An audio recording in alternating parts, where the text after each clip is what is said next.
Welcome to Through the Bible with Les Feldick, a 30-minute walk through the Scriptures, teaching in-depth Bible truths that change people's lives. Now, here's your host, Les Feldick. Again, good afternoon to those of you in the studio, and welcome to our program for all of you out in television.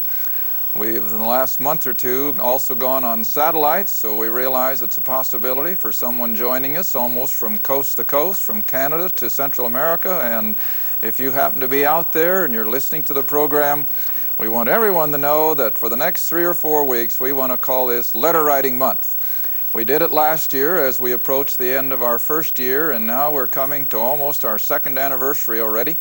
And we'd just like to encourage you, if you're enjoying the program, if you're listening, drop us a note. Now, when I say we want to hear from you, we're not asking for money. We've never done that on that program. We haven't had to, and I hope we never do. In fact, I know we won't. If I ever have to get to the place I ask for money, I'll just stay back with the cattle and forget about this.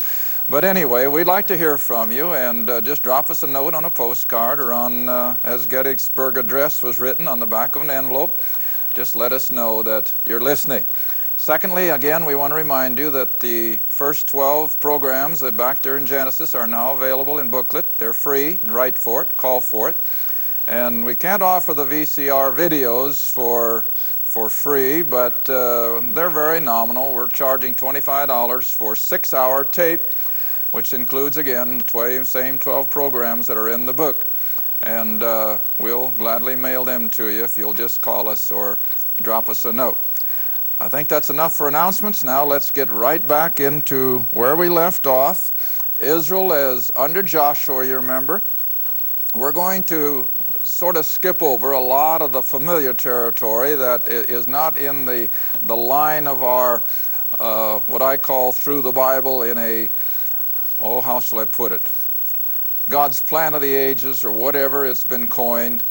But nevertheless, Joshua, over a period of 26 years, gets the children of Israel to the place where they occupy all of the land of Canaan west of the Jordan River, with the exception of 2.5 tribes who stay on the east side. One of them was Reuben, and the other one was Gad, and the half-tribe of Manasseh. Now, I emphasize that for a reason. They are going to set up shop over here on the east side, which, of course, takes them all the way up to the Golan on the east side of the Sea of Galilee. Now, remember who they are. The tribe of Gad, the tribe of Manasseh, and the half-tribe of Manasseh, and the Reuben and Gad. Now, when we get to Christ's earthly ministry, I will be maintaining that Jesus only had anything to do with 2 Gentiles, the Canaanite woman and the Roman centurion. And invariably, somebody will come up after class and they said, well, now, Les, you forgot all about the maniac in Gadara. Remember that Jesus cast out the legion of demons? I said, hey, he's not a Gentile. Oh, he had to be. He was over there on the east side of Jordan. My stock answer is a question. What are the first 3 letters of the word Gadarene? Well, it's Gad. So you see, that maniac of Gadarene was a descendant of the tribe of Gad, which lived on the east side of Jordan. So when Jesus dealt with that maniac of Gadarene, he was still dealing with someone who was more Jewish than he was Gentile. So I merely want to mention that those 2.5 tribes stayed on the east side of River Jordan. Now I'm going to have you in the studio class, if you will, turn with me to 2 Kings chapter 17. And as we've skipped over now the rest of the book of Joshua, which, like I said, covered 26 years, we're going to skip through the book of the Judges, which covers between 300 and 400 years. That's a long time. That's twice as long as America has been a nation. But in that period of the Judges, if you know anything of Jewish history at all, they have occupied the land of Canaan, of course, but did they destroy the Canaanite people as God instructed? No, they didn't, and they got soft-hearted, and they thought, well, we can use these people for servants, and for one reason or another, they left off destroying the Canaanite people. Now, just exactly as God promised, as we studied it 2 or 3 weeks ago, What kind of an effect did the Canaanite people have upon the children of Israel? It took them right into idolatry. Now that's something that's hard to comprehend, how a nation of people such as Israel, who had all of the manifestation, the miracle working power of their Jehovah God in their midst, and yet they would turn to pagan idols. Well, the history of Israel then, throughout those 400 years of the book of Judges, is a roller coaster. They'll reach a spiritual height under a good judge who was merely a ruler under God, a God-centered government. And then when he would pass off the scene, the children of Israel would forget all about him and Jehovah, and they'd dip into idolatry, and down they'd go. Enemies would come in and overrun them, tax them, put them under servitude, and then finally the Jews would cry and lament their state. God would hear, bring another judge on the scene. Now when I speak of the judges, I'm talking of the likes, of course, of Gideon, Samson, even though he was a sorry one, yet he was one of the judges. And you have Barak and Gideon, just to name a few. And then the last one, of course, was Samuel. Samuel was the last of the judges. So every time they have a judge come on the scene, Israel comes up spiritually, prospers materially, and they have it going good, but he dies, and then down they go. And then another judge comes on, and up they come. 300 to 400 years of that. Now then, it finally got to the place, of course, where I guess I should go back. I got you in 2 Kings, haven't I? I want you to back up with me to Samuel. Come back with me to, I think it's 1 Samuel. Chapter 8. 1 Samuel chapter 8. And of course, Israel, after all of her ups and downs, at the time of Samuel, she has it fairly good. Of course, were a grief to him. They were certainly not godly. And so when his ungodly sons began to carry on, the people also began to complain to Samuel that after all his sons were not honoring Jehovah. And so they finally come to the place in verse 5 of 1 Samuel chapter 8. I'm sorry I threw that curve at you. I guess I just forgot I was going to come back here to Samuel. In Samuel chapter 8, verse 5 or 4, then all the elders of Israel gathered themselves together and came to Samuel unto Ramah. And they said unto him, Behold, thou art old, and thy sons, they walk not in thy ways. They're not in relationship with Jehovah like you are. Now make us a king to judge or rule us like what? All the other nations around us. See, everybody had their king. Now you want to remember that when God made that covenant first with Abraham and then with Moses and the nation of Israel, the first thing he mandated that Israel was to be what? Different. They were to be a set-apart nation of people. That's what sanctification really means. They were to be a sanctified people. They weren't supposed to be like the rest of the nations. But now what do they want? Hey, we want to be like everybody else. They've all got a king, we want a king. And poor old Samuel is just heartbroken. Now read on. Verse 6, the thing displeased Samuel when they said, Give us a king to judge or rule us. And so Samuel runs back to the Lord. And he prayed to the Lord or to Jehovah.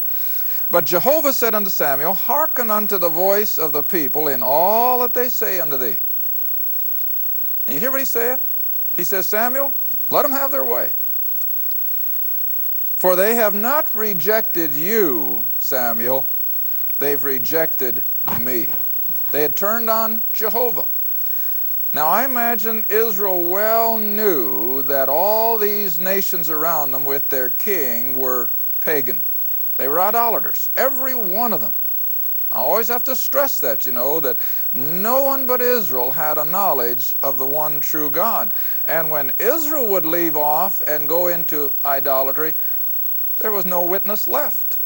And then God would have to again pick out one man, such as a Gideon and such as a Samson and such as a Samuel, and to bring the people back. It was a sorry state of affairs. It really was. So anyway, they've rejected God. And so he says, go ahead and let them have a king. Then when you get into chapter 9, we have the account now of Israel choosing their first king. And who is it? Saul. King Saul. Now, if you remember when we were teaching way back in Genesis, several have written that they picked it up through the program, and I'm glad when people think of some of these things. All through Scripture, there is a format that is never abridged, and it is first the natural and then the spiritual. It carries all the way through from Genesis to Revelation. Now, what do I mean, first the natural and then the spiritual? The first man, Adam, was natural. He was of the earth. He was earthy. The second Adam, as we pick up then in Romans and Corinthians, was who? Christ. He wasn't earthy. He was what? He's spiritual. So first the natural, then the spiritual. Now you come into the birth of the first two boys on record. The first was Cain, the natural man who had no faith. The second was Abel, the spiritual. You come up a little further, and I'm just hitting a few of the more well-known ones. The next one, of course, are Esau, the natural, no faith. Jacob, the spiritual. Now we come to King Saul, the natural, not a godly man. Who will follow him? David, the spiritual. And all the way through Scripture. Now bring it down to our own situation. We come on the scene, and what are we? We're natural. That's our lost estate. We're natural. We're of the flesh. But when we have our born-again experience, we become what? Spiritual. And so it will all the way, and I said to the very end. First you have the false Christ, the counterfeit Christ, the man Antichrist, natural. He'll be followed by the second coming again of the true Christ, the spiritual.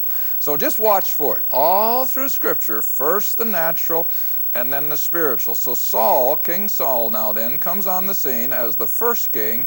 He is natural. He's of the flesh. He is not of the Spirit of God. And of course you know what happened during Saul's reign. He finally went off the scene in disrepute, and King David comes on the scene and takes his place. Now, just as a review then of Israel's history, and I'm going to do that just sort of off the cuff without taking a lot of scripture verses for it. Most of you are aware that after David died and Solomon takes the throne, Solomon took the kingdom of Israel to its greatest height. Under Solomon, Israel even got a little more than what the 3 or 2.5 tribes had here. Solomon's empire sort of went out like this and then back. Now we know that according to the Abrahamic covenant, the Euphrates River runs clear out here, all the way down to the Persian Gulf, and coming out of southeastern Turkey.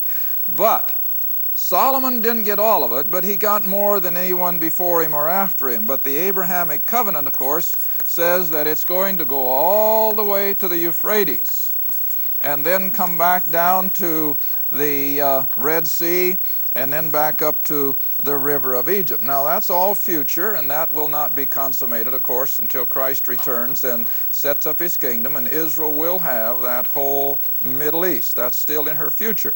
But nevertheless, under David and Solomon, Israel did reach a pinnacle of greatness. I don't have to remind you, what did the Queen of Sheba say? Why, the half hasn't even been told of the glory of Solomon's kingdom. Had great copper mines, which of course the scoffers for years said couldn't have been. They didn't have the technology. Well, now we know they did, and he indeed produced copper. He had chariots, horsemen, by the thousands. They had a great world trade of the then known world under Solomon. But even though Solomon started out as a godly king, how did he finally end up? Well, with his 900 pagan wives, and he set up altars all over Israel. He was setting the stage again for the fall and the demise of God's covenant people. And so Solomon dies. And Solomon has a son by the name of Rehoboam. And he was naturally heir apparent to the throne. And so Rehoboam comes on the scene, and immediately the elders of Israel tell him, now look, your father built a great and glorious kingdom, but it was at the expense of the ordinary taxpayer. You know, aren't we up against it the same way today? My land, I just heard again on the way up. Even here a few years ago when they had that tax increase that was supposed to balance the budget, for every dollar that they raised our taxes, how much did they spend? $1.83. See, and that's exactly what's happening to us. They can raise our taxes, but they spend twice as much as what they raise. Well, it's the same way under Solomon. See, nothing is new under the sun. They taxed them to death, and so they told Rehoboam, now look, your father Solomon was a great king, but he taxed us, and he taxed us, and he taxed us. Back off from that, and Israel will just elevate you. They'll just think the world of you. Good advice, wasn't it? But what did Rehoboam do? He said, no way, tax them some more. Tax them some more. And so, the 10 tribes, especially to the north now then, these other than Judah and Benjamin. Now here we got old Jericho here from last week, and right over here about in the center now is Jerusalem. Get my map straight. And then just a little ways north is Samaria. That's between the area of the Dead Sea and Galilee. We got Samaria. And so when Rehoboam refused to lower the taxes and keep peace amongst the people, the 10 tribes of the north seceded, I guess we would say. And they said, all right, we'll have our own king. And that turned out to be not even a man who was in the kingly or the royal family line. And his name was Jeroboam. Now, I didn't necessarily remember these names, but nevertheless, you got Rehoboam now, a son of Solomon, who is going to set up shop on his father's throne in Jerusalem, where, of course, the temple now is. Don't forget that. But these 10 tribes of the north, which we normally refer to as Israel or the northern kingdom, and we've got Judah down here and Benjamin, those 2 tribes. And so Rehoboam is king here in Jerusalem, and Jeroboam becomes king then of the northern 10 tribes. Now keep that, because I think this is relatively important even up to our own day. So the nation is divided. Now the first part of Israel that goes into abject idolatry will be the northern kingdom under Jeroboam. He immediately sets up idolatrous worship. He immediately leads the northern 10 tribes into idolatry. And so they're going to go down the banana peel first. 150 years later, Judah will follow. Now I'd like to have you turn to where you were a moment ago, and that was Second Kings, chapter 17. 2 Kings chapter 17. Now again, a lot of time has gone by. The years are piling up.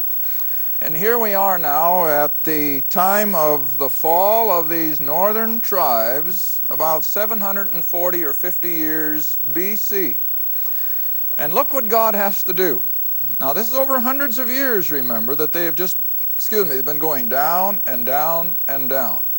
Now here was the state of Israel.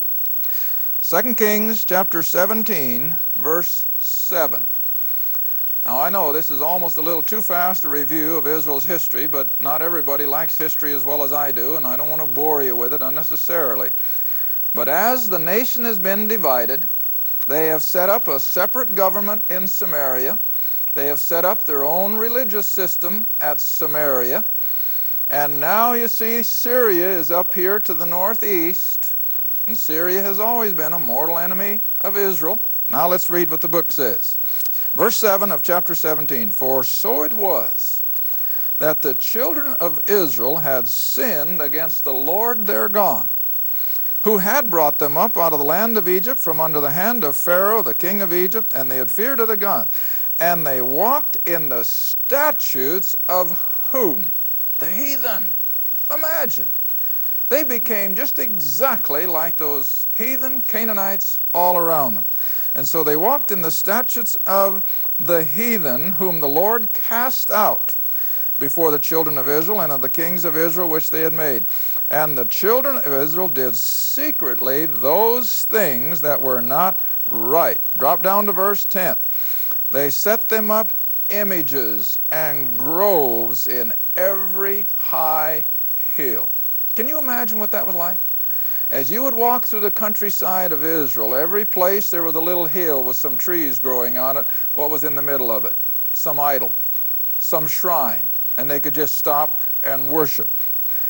Verse 11, there they burnt incense in all the high places, as did the heathen whom the Lord carried away before them, and they wrought wicked things. Now always remember, I've said it over and over and over, it wasn't just that they bowed their knee to an idol. That in itself was bad enough. But whenever you go into idolatry, you go into abject immorality as well, in the name of religion. That's the way it's always been and always will be. So they went into all of the sins of the heathen. Verse 12, they served idols, whereof the Lord had said, you shall not do this thing. And then drop all the way down to verse 14, notwithstanding they would not hear, but hardened their necks. Verse 15, they rejected his statutes and his covenant that he had made with their fathers. Verse 16, they left all the commandments of the Lord their God. Do you see what they're doing? They are literally just telling God, get out of my life. We don't want you. We don't want you in our national life. We don't want you in our personal life. Verse 17, they caused their sons and their daughters to pass through the fire. Now, I've emphasized this several weeks ago, but I think it bears repeating. Do you know how low those Israelites got spiritually? They actually offered their own little children to the gods in fire. Now, the idol of Moloch was sort of like a Buddha, but with his arms outstretched, and they would heat that white hot, and then they would lay their babies on those outstretched arms of the god Moloch. Imagine, Israelites. Well, God couldn't take it anymore. Keep your hand here in Kings. We'll come right back. I'd like to have you turn just a second to Jeremiah. Now, Jeremiah foretold all these things, and he tried to warn Israel as well as Judah. Of course, Jeremiah was predominantly in the southern kingdom, I know that. But what was for one was for the other. Now, in Jeremiah chapter 44, this is the mentality of the Israelites. And this is why God had to deal so severely with them. They had just turned their back on everything that he had tried to do with them. Now, as we're looking at all this, keep your mind back on Genesis 12 when God called Abraham and made that covenant with him that they were to be a nation of people living in the land who would in turn be under his sovereign kingship. And then if they would have been a nation of believers, God would have used them to take a knowledge of himself to all these heathen around him. But you see, they're losing their set-apart position. They're losing everything that God had given them. Now look what they do. In Jeremiah 44, and we have to, for sake of time, jump all the way down to, verse 16. I'd better read verse 15, because I think we're seeing the same thing today. When it comes to apostasy, and I'm not anti-feminist, you gals know that, but when it comes to apostasy and spiritual things, the women lead the way. Do you know that? Look at it here. Then all the men who knew that their wives had burned incense unto other gods. Who was doing it? Their wives. But the men knew about it, of course. And all the women that stood by, a great multitude, even all the people that dwelt in the land of Egypt, Pathros and Jeremiah, they answered Jeremiah, saying, As for the word that thou hast spoken unto us in the name of the Lord or Jehovah, we will not hearken unto thee. We will certainly do whatsoever thing goeth forth out of our own mouth. Now watch it. To burn incense unto the queen of heaven. Who's the queen of heaven? The female goddesses. It was Ashtoreth in one case, it was Venus in another, but it was always that same female goddess that was at the very core of most abject idolatry. All right, we will burn incense to the queen of heaven, pour out drink offerings to her. Verse 18, since we left off burning incense to the queen of heaven and to pour out drink offerings unto her, we have wanted all things. You see what they're saying? How ridiculous. If we don't worship the queen of heaven, we don't have anything. We can't even get food to eat if we don't worship her. That's what they're saying. All right, but now come on down. Verse 20, Then Jeremiah said unto all the people, to the men and to the women, and to all the people which are getting that answer, saying, The incense that you burned in the cities of Judah and the streets of Jerusalem, ye and your fathers, your kings, your princes, and so on and so forth, did not the Lord remember them? Did it not come into his mind so that the Lord could no longer bear because of the evil and what have you? All right, now quickly back to 2 Kings. What did he finally have to do? Now we're talking about the northern kingdom, the northern 10 tribes. And so come down now in chapter 17, verse 18, Therefore the Lord was very angry with Israel, and removed them out of his sight. There was none left but the tribe of Judah only. Verse 20, And the Lord rejected all the seed of Israel, and afflicted them, and delivered them into the hand of spoilers, until he had cast them out of his sight. For he had rent Israel from the house of David. That was when they seceded. And he afflicted them and delivered them in the hand of spoilers. For he rent Israel, verse 21, from the house of David, and they made Jeroboam the son of Nebat king. Verse 22, For the children of Israel walked in all the sins of Jeroboam, which he did. They departed not from them. And now read that last verse. Verse 23, Until the Lord removed Israel out of his sight, and so was Israel carried away to the Assyrians to this day. Thank you for watching Through the Bible with Les Feldick. Through the Bible is a partner-supported ministry. If this program has been a help to your study of the Scriptures and you'd like to see others enjoy the teaching, your support would be greatly appreciated. Write to us at Les Feldick Ministries, 30706 West Lona Valley Road, Kinta, Oklahoma, 74552. Or call 1-800-369-7856. Remember, all programs are available in printed form, audio cassette, and videotape. Be sure to tune in next time to Through the Bible with Les Feldick.